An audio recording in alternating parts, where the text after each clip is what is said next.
Few people in life have as much energy as Henry Stimler. Few people in life are as smartly dressed as Henry Stimler. Few people in life have experienced success in the real estate world like Henry Stimler. Meet Henry Stimler this week on Jewish Grit.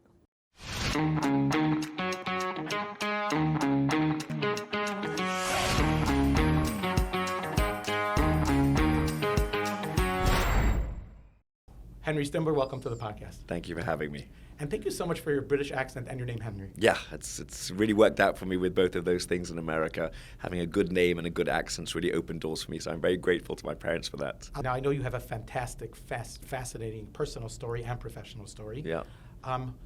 Bring us into a moment or two where that narrative is maybe not something you would publish, a moment where you needed to really grit yourself, call on your inner strength, and somehow you climbed out. Yeah, I think this is just what you need in life. You need to be forged in the fire because that really defines you. So I moved to New York in 2002. I kind of ran away from London. I didn't want that life. I grew up in a very orthodox world, and they were trying to marry me off, and it wasn't what I wanted. And my father, thank God, is a very successful guy, and he built this big business. I told him, I'm leaving, and his words were, well, I built this for you and your brother. You leave, you're on your own. And I said, Dad, it's okay. This is what I want to do. So I came to New York with very little money, and I had an internship, and I got very lucky at the internship. Within a few days of being an internship, I discovered an arbitrage, and I turned to the guys that I was doing the internship. I said, what's this? What about this? Why don't you do this? And they said, oh, that's a brilliant idea. I left the internship, got myself a Vonage phone, sat in my underwear in my fifth-story walk-up in Spanish Harlem, eating cup of noodle soup, and I started to develop this product. And I got very lucky. People liked the product, and it started to rapidly grow. I got funding from a big private equity firm, and I started to make a lot of money, hand over fist, from a young age. And I left the crappy apartment in Spanish Harlem, moved to 65th and Madison and Fifth Avenue, overlooking the park, beautiful apartment. Started spending money, having a life, flying private, cars, art, watches, parties, rubbing shoulders with celebrities, building a beautiful office in the Crown Building, which is today the Arman. And I signed personal recourse on this massive office that I built to house me and my team. And I had them build it out to look like Ari Gold's Entourage office. Entourage was very big in the early 2000s, and I wanted to emulate Ari Gold, that power dynamic guy. So they did all this build out for me. And then I fly to the south of France. I take my friends. I send Hotel du Cap. I take private planes to the VMAs. And then September of 2008 comes along, the great GFC, the great financial crisis, and I was 28 years old and ill-equipped to deal with it because I'd only been on an upward trend, and in the space of 2-3 weeks, I was destroyed, wiped out, because I'd been buying asset-backed securities, and they had a life term, and then there was no liquidity. The air got sucked out completely, and I was on the hook for this office space with Elliot Spitzer, who was the former governor of New York, and his father, and he wanted his pound of flesh. So he went after me. And one by one, all the things that I accumulated was taken away from me. The cars, the watches, the art. I left that beautiful apartment, moved to a tiny studio in 15 Park Row, not far from here. And I would go to the cash machine and put my card in and try and take out money, and there was no money. There'd be overdrawn, and you had Chase gave you like $1,000 overdrafting, and I would be constantly overdrawn over and over again. And I'd been very arrogant. I'd been very cocksure of myself. I thought I was untouchable. My father always said to me, it doesn't last forever. And he told me over again, I didn't listen. And people told me over again, be smart, put money away, and I never listened. I just thought I was invincible. And this brought me to my knees and really put me down. And I decided, let's take the lesson from it. Let's not be despondent. Let's not be depressed. Let's not go into a shell. What is the lesson? The lesson is don't be arrogant in life. No matter how successful you are, how big you are, high you are on the totem pole, be humble. And I picked myself back up and I started again. I built another business. But that was one of the hardest moments in my life as a 28-year-old to deal with that. And to my parents' gratitude, they got on a plane, they helped, my father held my hand. I wanted to take what little money I had left to buy more time. And he's like, it's over. My Hebrew name is Ushi. He said, Ushi, it's over. You have to let it go. And I was like, Dad, how can I let it go? All this money that I've raised from you, from my uncles, from my friends, it's all gone. I have to find a way to save it. He said, there's no saving it. You have to let it go. So going through that experience, which I think could break another human being, it never broke me. I never was broken. You can ask my friends and people that were around me at the time. My now wife, she was with me throughout all of it, from 65th and Madison to the rubbish apartment. I was never depressed. I was never sad. I was never sitting in the fetal zone crying. I just dealt with it. I dealt with it and I took the lesson that I need to take the lesson out of it. And I always, people ask me all the time, what was the greatest challenge? That was the greatest challenge, and I came out of that. So I don't think anything can be, obviously, who knows what comes up.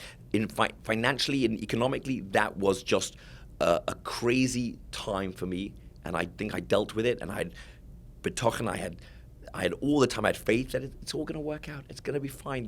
Life is ups and downs, and it was fine. And I went into a different business, a completely different business. I went to the nightclub and restaurant business, did that for a few years, and then the rest is history. Can I ask you a personal question? Sure. If you could write your narrative all over, would you include that chapter? Absolutely. Fantastic. It was so much fun. Oh, it was so much fun, and it was just crazy, and who I was rubbing shoulders with, and also all the lessons, how not to be cavalier, how to be organized, how you're going to have a lot of people that when you have a lot of money are going to hang on to you, and they're just going to suck at the teat of your success, and when things go bad, they're going to leave. So now, later on in life, be very selective with who your circle is, right? Be very selective of who you bring into your life, because in my 20s, I was the guy buying everyone drinks. I was the guy buying bottles. I was the guy paying for dinner. And I had a lot of hanger-ons and a lot of leeches. So I learned a lot from that time, and I wouldn't change it for a second. And how about the dark period when you had to get out of your apartment and get out of your office? Would you include that in your chapter? Yeah, I would include everything. I wouldn't change anything. And I think that's an amazing thing. I'm so grateful for my life. I love my life. I love all the trials and tribulations. I'll tell you something. After that chapter, I left New York. I said, I'm going to go to Paris. I need to leave New York. I just had so many demons around. I'm going to go and I'm going to write my story. I think this is an unbelievable story. 22-year-old Jewish boy comes to New York with $400, builds an empire, builds an unbelievable business, offices in 4 countries, doing mega deals, loses everything. Right, I'm going to write my story. So I go to Paris. I get myself an apartment because I'm very visual. I wanted to be like Hemingway. I wanted to write in the 19th arrondissement. I'm a little bit crazy like that. So I sat in the bar where he wrote, and I started typing on my laptop. But it came to the realization about 70 pages in that my story has a long way to go, that this is premature. And so I closed the computer. I still have the pages. And it's funny because in the pages I wrote, and this is going back many years, I wrote about my wife, the girl I'm married to, and I wrote, I think I met the girl I'm going to marry. This was in 2008, and we didn't get married till many years later. But no, life is long, hopefully, and there's going to be trials and tribulations, going to be ups and downs. And it also taught me a calmness. I was on the plane Monday night from Miami to New York, and one of my juniors is doing a deal, and the deal was going south, and he's panicking. He's just losing his mind. And I was very calm. And it was CREFC in Miami, which is a banking conference. So I was on the plane sitting next to this other guy, and I'm like, calm down, don't panic. We're going to figure this all out. You're not going to lose your client. I got the other guy on the phone. And before the plane took off, we figured it all out. We came to a solution. And I hung up the phone, and the guy next to me, who happens to be a banker, says, that was very nicely done. I said, yeah, you've got to always maintain. I don't get frazzled. I don't get panicky. I'm very calm and collected because it's all going to work out. In life, if you have faith and you have a good disposition, I find you can always find a way that things work out. And actually, I had dinner with that gentleman yesterday who I met on the plane, and I'll see if I can do some business with him. It always pays to be nice to the guy next to you on the plane. I You think- never know where it's going to go. I think it's always be nice to everybody. Just be a nice guy. Be friendly. Be outgoing. Be happy. And that energy that you put out, it's so important. I always tell my guys, we thrive in a crowd. But our business, when you go out to these conferences, you have to thrive in the chaos. You have to thrive in the crowd. You have to be the light in the crowd that brings the business in. So just go out to these crowds where it's busy and there's hundreds of people networking. Just be outgoing and friendly, and things will come to you. I want to double click on the moment that you land on from England. You come here, you got $400 or pounds, whatever it is, in your pocket. Did you have any type of professional education? No, I was in yeshiva. I'd been in yeshiva. I left school at 16. I did not have very much at all. But I had a dream, and I wanted to build my own life. Golders Green was very small, very provincial. I'd always been a very loud guy. I'd always kind of dressed in a different way and always been a larger-than-life personality. And I didn't want to, not that there's anything wrong with it, I didn't want to follow the path of my siblings and my friends that all got married in Golders Green, lived a few blocks from their parents, spent every Shabbos between their siblings, and which is great. Don't get me wrong, I'm not knocking it. I didn't want that for myself. I had bigger vision for myself. I wanted to go out and live, and I couldn't do that in London. I couldn't leave and go live in an apartment in London where my parents were. It would just not work. I had to leave. I had to go away. And I'd always loved New York. I'd always idolized New York. It was in every movie. I'm like a Woody Allen character. I just love New York. Every internship, every time summer off, I'd come to New York. My bar mitzvah money, I went to Camp Rayam in the Catskill Mountains. I was always obsessed with New York. And a year before, I'd been at an Oasis concert, and I'd met the guy standing next to me who happened to be, his name was David Katz, and he was living with his parents. And we spoke about Monday I would come to New York and we'd get an apartment together. And I called him and I said, I want to come to New York. And I got myself this internship, which was meant to be a 3-month internship. But I said, I'm never going to leave. Just find the apartment. And by the way, it's got to be super cheap because I have no money. And he found an apartment on 96th and 2nd Avenue, 5th story, top flight of a 5th story walk up. There was you walked in, there was a little kitchen, a little sitting room, and a bedroom for him, and then a staircase and a landing. No cupboard, no door, just a landing. And that wasn't a legal bedroom, but I said he was going to pay the chunk of the rent. He was a lawyer, was making good money, and I would pay a fraction of the rent, but I would live on the landing on an air mattress. And that's what I did. I got myself an air mattress, I lived on the landing, and I had no real idea how it was going to play out. But I went to the internship first day, suited and booted, and I would say by week 2 or 3 or 4, I already had a plan. And I'd left the internship executing on my plan, moving ahead. And again, the English accent was very convincing. And again, I called my dad and I said, Dad, what do you think of this plan? He said, that sounds so interesting. Is it legal? I said, I think it's legal. So I started doing the deals, small little deals. And I was always looking for a legal opinion to go on a bigger scale. And so I needed $1 million to pay Clifford Chance to give me a legal opinion on this structure. And no one would give me $1 million. So I was doing good, doing one deal here, one deal there, doing okay. But I kept on calling every big institution, every bank to try and find the $1 million to take it to the next level. And I say by 2005, I call up a guy, get into a meeting, I pitch the gentleman, and I'd done hundreds of these pitches, and everybody had turned me down. Everybody had said no. I was too young, 25, 26. No one wanted to spend $1 million on this. They all liked the idea, but no one wanted to give me the money. And in 2005, 2006, I found a guy, and he gave me the $1 million.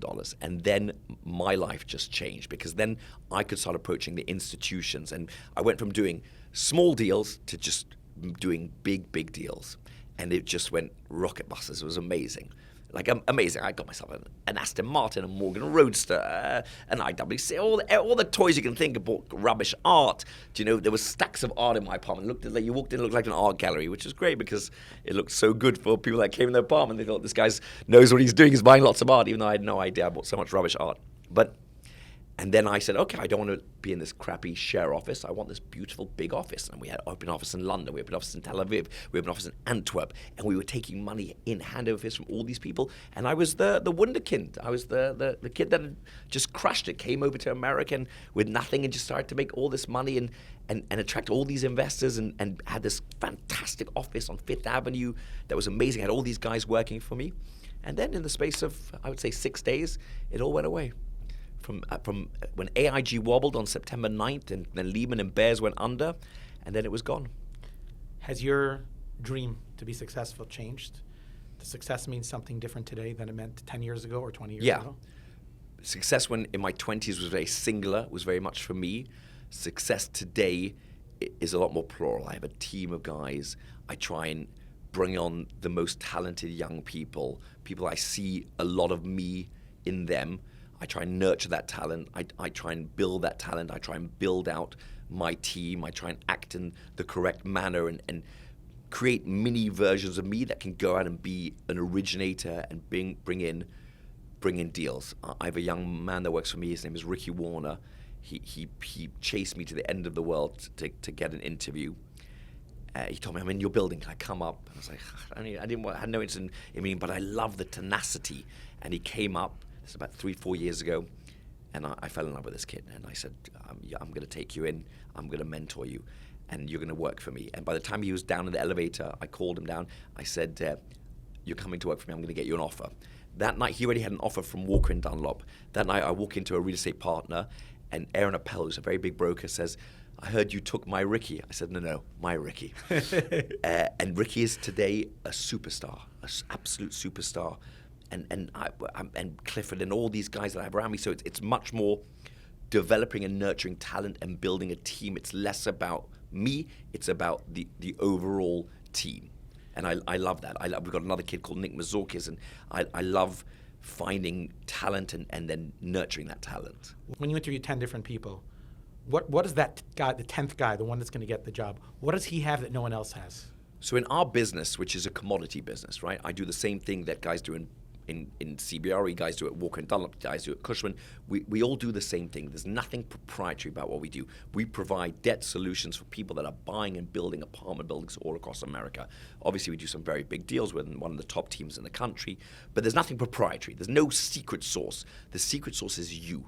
That why does the client come to you? Because you have that special thing that you provide, be it the connection, be it the positivity, be it the aggressive attitude, be it the sharp mind when it comes to finding solutions, be it the network that you've built, be it the responsiveness. I'm looking for all of those things. So you have to be everything and all. So you have to be there for your clients in good times, be there for your clients in bad times. You've got to deal with bad news. You can't hide. You've got to be incredibly responsive. If you look at my phone, maybe now because my phone's over there, there'll be 5 unread emails. I respond to emails. I respond to text messages. There's no millions of icons of unresponded emails. I'm very responsive. I'm very in tune. I'm very focused. I want that same laser conviction, and then I want the aggressive attitude. I want you to go out and chase business. Some of the best business that I've had have been in chance meetings. So I want you to be in the social places that you'll find these highly successful, amazing people that will give you business. I want you to be outgoing. I want you to have a certain look. I want you to dress well, because you want someone to do a $400 million deal, they want to give it to a guy in a suit and a tie and a good suit and a nice watch. They don't want to give it to a schlubby guy. That's just a fact of life, right? I can walk into banks. I can walk into high-powered meetings. I look the part. I want all of that. That's your reputation, by the way, the dressing part, for sure. Yeah. I dress. You dress for success? Yeah, I dress for success. How do you balance, your family, which I hope is your priority? It is. And your company, and especially somebody who flies and you larger than life type of life. Yeah. Bottom line is, if you got to switch something out, it should be the job, not the kids, not the wife. So how do you balance those two? I try and, so because my time is so finite and because I'm on the road, I was telling your colleague, I'll be in Miami for 4 days this month. But I'm going to try and create real core memories. So the first week of January, I knew I was going on the Strip. I took my kids skiing for 7 days, me, my wife, and my 2 kids skiing in Deer Valley. Made amazing memories. I'm coming back to Miami. I have a bar mitzvah in New York this weekend, so I'm going to miss Shabbos for my kids. My in-laws are looking at them. I'm coming back Sunday. I'm taking my son on Monday to the Miami, Indiana game. That's going to be an amazing memory, the national championships. But then I leave. So then I'm going to come back and I'm going to create memories. I'm going to do impactful things. But then I'm also going to do the small things. I'm going to buy a Lego set and hang out with my son and turn my phone off and just be present and be in the moment to make those times that I have okay. And he complains a lot. It annoys him because I can be there and I'm getting 30 calls all the time, calls and calls, big deals, things go wrong, and I'm with him and he gets it because I take him to the office and I put him on FaceTime and I tell him about the deals I'm doing, and a great story. So which I think is just so sums him up. He's such a superstar. How old is he? He's 9. He's 9 years old. His name is Leo. He's amazing. I've got a daughter called Ava.